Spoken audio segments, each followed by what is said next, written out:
அனைவருக்கும் வணக்கம். இன்றைக்கி வந்து 8/2/2024 இன்றைக்கி வந்து நிஃப்டியோட எக்ஸ்பைரி அண்ட் பேங்க் நிஃப்டி இந்த ரெண்டு இண்டெக்ஸ்லையுமே சீப்பர் இண்டிகேட்டர் யூஸ் பண்ணி எப்படி ட்ரேட் பண்ணலாம் அப்படிங்கிறத பார்த்துடலாம். அதுக்கு முன்னாடி வந்து நேற்று நைட் யூஎஸ் மார்க்கெட் எப்படி க்ளோஸ் ஆயிருக்கு அப்படின்னு பார்க்கலாம். டவ் ஜோன்ஸ் வந்து பார்த்திங்கன்னா 0.4% பாசிட்டிவில் முடிஞ்சிருக்கு. S&P 0.8%, நாஸ்டாக் வந்து 0.9%, மூணுமே நல்லா பாசிட்டிவாக தான் முடிஞ்சிருக்கு. குறிப்பிடத்தக்க விஷயமா வந்து பார்த்திங்கன்னா யூஎஸோட விக்ஸ் வந்து பார்த்திங்கன்னா ஒரு 2% கீழே போயிட்டு 12.8 அப்படின்னு முடிஞ்சிருக்கு. கிட்டத்தட்ட ரொம்ப லோவான விக்ஸு. நீங்கள் வந்து ஒரு மல்டி மந்த் அப்படின்னு நீங்கள் வந்து பார்க்கும்போது கூட இது வந்து ரொம்பவே கம்மியாக இருக்கிற ஒரு விக்ஸு. இது வந்து புல்லிஷ் மார்க்கெட்டுக்கான ஒரு இண்டிகேஷன். அடுத்து யூஎஸோட பாண்டியில் வந்து 4.1 அப்படின்ட்டு இன்க்ரீஸ் ஆகிருக்கு. நேற்று நம்ம பார்க்கும்போது 4.0 இருந்துச்சு, இன்றைக்கி வந்து 4.1 அப்படின்ட்டு இருக்குது. ஸோ இந்த பாண்டியில் வந்து சப்போஸ் எப்போயாவது மேலே போச்சு அப்படின்னா அன்றைக்கி வந்து மார்க்கெட்டில் மிகப்பெரிய ஃபால் இருக்கும் யூஎஸ் மார்க்கெட்டில். அதனால் இது மேலே இருக்கிறது என்றைக்குமே ஒரு டேஞ்சரான விஷயந்தான். அடுத்து வந்து நம்ம க்ரூட் ஆயிலை பொறுத்த வரைக்கும் நேற்றுமே 73 ரூபா தான் இருந்துச்சு, இன்றைக்குமே 73 ரூபா தான் இருக்குது. பெரிய சேஞ்ச் இல்லாமல் தான் ட்ரேட் ஆகிட்டு இருக்குது. அடுத்து இந்தியன் ஏரியாவில் பொறுத்த வரைக்கும் Infosys, ICICI bank, HDFC bank, Wipro இது நாலுமே வந்து நேற்று நெகட்டிவாக தான் முடிஞ்சிருக்கு. ஆனால் இந்தியாவில் இருந்த நெகட்டிவிட்டி விட இங்கே கொஞ்சம் கம்மியாக தான் இருக்குது. இது வந்து ஓகே பரவாயில்ல அப்படிங்கிற மாதிரி விஷயமா நம்ம எடுத்துக்கலாம். ஸோ இப்போதைக்கு வந்து பார்த்திங்க அப்படின்னா நேற்று நைட்டோட நிலவரம் வந்து பெருசாக பாசிட்டிவாகவும் இல்லாமல் பெருசாக நெகட்டிவும் இல்லாமல் ஒரு மாதிரி ஓகேவாக முடிஞ்சிருக்கு. அடுத்து வந்து இப்போ வேர்ல்டு மார்க்கெட் ஃபியூச்சர்ஸ் எப்படி இருக்குது அப்படிங்கிறத பார்த்துடலாம். Dow Jones flat, S&P flat, Nasdaq flat, DAX flat, so எல்லாமே ஃப்ளாட்டாக தான் இருக்குது. அடுத்து வந்து ஏஷியன் மார்க்கெட்டில் இவனும் ஃப்ளாட்டாக தான் இருக்கான். ஸோ எல்லாமே வந்து பயங்கர ஃப்ளாட்டாக இருக்குது. அடுத்து வந்து நம்ம கிஃப்ட் நிஃப்டிக்கு போயிடலாம். கிஃப்ட் நிஃப்டி வந்து பார்த்திங்கன்னா 22,045. நேற்று க்ளோசிங் வந்து பார்த்திங்கன்னா ஃபியூச்சர்ஸ் வந்து 22,003, விச் மீன்ஸ் ஒரு 45 பாயிண்ட் இப்போதைக்கு கேப் அப் காட்டுது. உங்களுக்கு ஓப்பன் ஆனதுக்கப்புறம் இவனும் வந்து பார்த்திங்கன்னா ஃப்ளாட்டாக தான் ட்ரேட் ஆகிட்டு இருக்கான். ஸோ குளோபல் கியூஸுமே ஃப்ளாட்டாக இருக்கிறதுனால இவனும் ஃப்ளாட்டாக இருக்கான். ஸோ இதான் வந்து பார்த்திங்கன்னா நிஃப்டியோட டுமாரோ சிபிஆர்.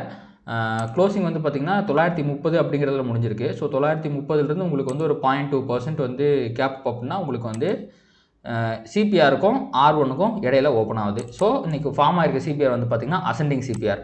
ஸோ ஒரு நிமிஷம் நான் இந்த இதை மட்டும் ஒரு ஹைட் பண்ணிடுறேங்க. ஸோ இன்றைக்கி அசெண்டிங் சிபிஆர் ஃபார்ம் ஆகிருக்கு. ப்ரைஸ் வந்து மேலே ஓப்பன் ஆகுது அப்படின்னா சப்போஸ் மார்க்கெட் கீழே விழுகுது அப்படின்னா இந்த சிபிஆர் கிட்ட சப்போர்ட் எடுக்கிறதுக்கு ஏகப்பட்ட வாய்ப்புகள் இருக்குது. நான் ஒரு நிமிஷம் அந்த ட்ராயிங்ஸையும் வந்து ஹைட் பண்ணிடுறேன். எஸ், இந்த சிபிஆர் கிட்ட சப்போர்ட் எடுக்கிறதுக்கு ஏகப்பட்ட வாய்ப்புகள் இருக்குது. ஸோ சிபிஆர் ரிவர்சல் ட்ரேட் அப்படிங்கிறது எனக்கு ஒரு ஹை ப்ராபபிள் ட்ரேடாக இருக்கும். ஸோ அதுக்கு வந்து ப்ரைஸ் வந்து சிபிஆர் கிட்ட கன்சால்டேட் ஆகிட்டு அகைன் மேலே வந்து சிபிஆருக்கு மேலே வரணும். அப்படி வந்துச்சு அப்படின்னா ப்ரைஸ் வந்து R1 டச் பண்ணுறதுக்கான வாய்ப்புகள் ரொம்ப அதிகமாக இருக்குது. இது வந்து ஒரு ட்ரேடு. சப்போஸ் இங்கே ப்ரைஸ் ஆக்ஷன் படி உங்களுக்கு ஏதாவது லோயர் லோ இது கிரியேட் ஆகி சிபிஆர் கிட்ட ஓப்பன் ஆகி திருப்பி மேலே வந்துட்டு திருப்பி கீழே சிபிஆரை உடைக்கிற பட்சத்தில் ப்ரைஸ் வந்து S1க்கு போகிறதுக்கும் வாய்ப்பு இருக்குது. ஆனால் இப்போ இருக்க புல்லிஷ்னஸ்க்கு எனக்கு என்னமோ ப்ரைஸ் வந்து சிபிஆரில் ரிவர்சல் ஆயிரும் அப்படிங்கிறது தான் தோணுது. ஏன்னா ஓவரால் மார்க்கெட்டே புல்லிஷாக தானே இருக்குது.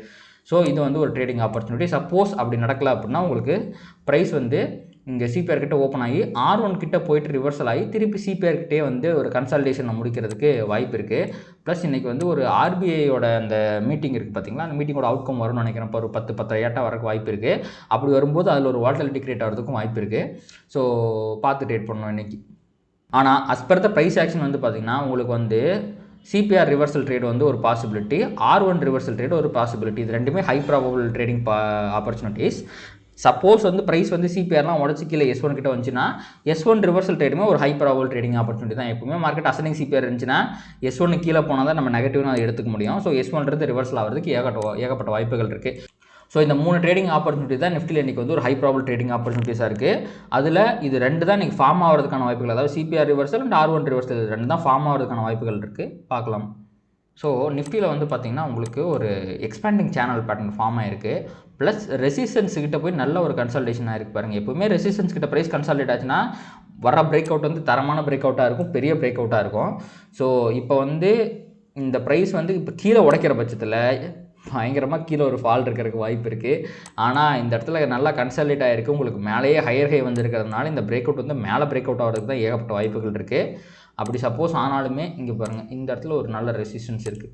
ஸோ இதை உடைக்கிற பட்சத்தில் உங்களுக்கு வந்து ஒரு பெரிய அப்சைட் மூவ் வந்து வரதுக்கு நிறைய சான்சஸ் இருக்குது. இந்த கன்சல்டேஷன் வந்து அதான் இண்டிகேட் பண்ணுது. ஸோ நிஃப்டி வந்து பயங்கர புல்லிஷாக இருக்குது. 2-3 நாளாக ஃபார்ம் ஆன ப்ரைஸ் ஆக்ஷன் அப்புறம் குளோபல் மார்க்கெட்டு எல்லாமே வந்து நிஃப்டி வந்து ஒரு பிரேக் அவுட்டுக்கு தயாராகிட்டு இருக்குது அப்படிங்கிறத இண்டிகேட் பண்ணுது, ப்ரைஸ் ஆக்ஷனும் கூட. ஸோ இந்த பிரேக் அவுட்டை மிஸ் பண்ணிடாதீங்க. அடுத்து பேங்க் நிஃப்டி பொறுத்த வரைக்கும் நேற்று ப்ரைஸ் வந்து 45,818 க்ளோஸ் ஆகிருக்கு. நீங்கள் அங்கேருந்து வந்து ஒரு 0.2% வச்சிங்க அப்படின்னா 45,900 ஓப்பன் ஆக போகுது.